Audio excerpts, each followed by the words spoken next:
Merci, Monsieur le Président. Je trouve ça extrêmement intéressant, le débat qu'on a sur le sujet de l'immigration. Parce que souvent, on parle d'immigration comme ça, en donnant des noms de pays et puis en parlant de telle ou telle situation, mais sans la prendre au global. Tout à l'heure, M. Ciotti nous a parlé de la Côte d'Ivoire en nous disant « Ah, c'est la catastrophe, il y a plein d'Ivoiriens qui arrivent dans notre pays, etc. etc. » Savez-vous que nous avons, avec la Côte d'Ivoire, un commerce excédentaire de 325 millions d'euros?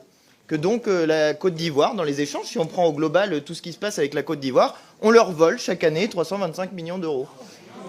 Ah, bah oui, quand on le dit comme ça vous choque. Hein? Ah, quand on le dit comme ça vous choque. Eh oui, ça vous choque.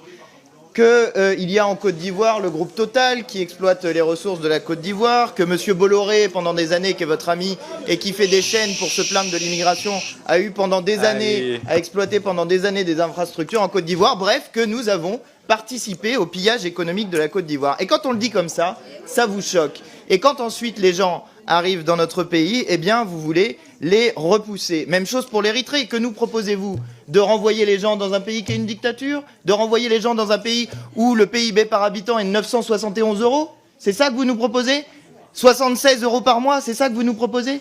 On est en train de parler de situation humaine, de pauvreté, de raisons pour lesquelles les gens quittent leur pays parce qu'ils ont envie de venir en aide à leur famille. Ça vous parle normalement la famille, non, la droite, hein? Mais quand c'est la famille des autres, quand c'est des gens qui ont une couleur de peau qui est différente de la vôtre, vous comprenez plus ce que c'est que la famille. Eh ben oui, je suis désolé. Ça vous choque quand on vous dit les choses comme ça. Mais c'est ça le racisme. C'est ça qu'il y a derrière. C'est quand on ne voit pas dans les autres des êtres humains à parité avec nous. Et justement, quand on pose la question de la situation des gens, il faut les prendre au global. Voilà, c'est ça qu'on essaye de vous dire. Et par ailleurs, pour ce qui concerne l'Angleterre et le Royaume-Uni, il y en a marre de faire les gardes-chiourmes du Royaume-Uni.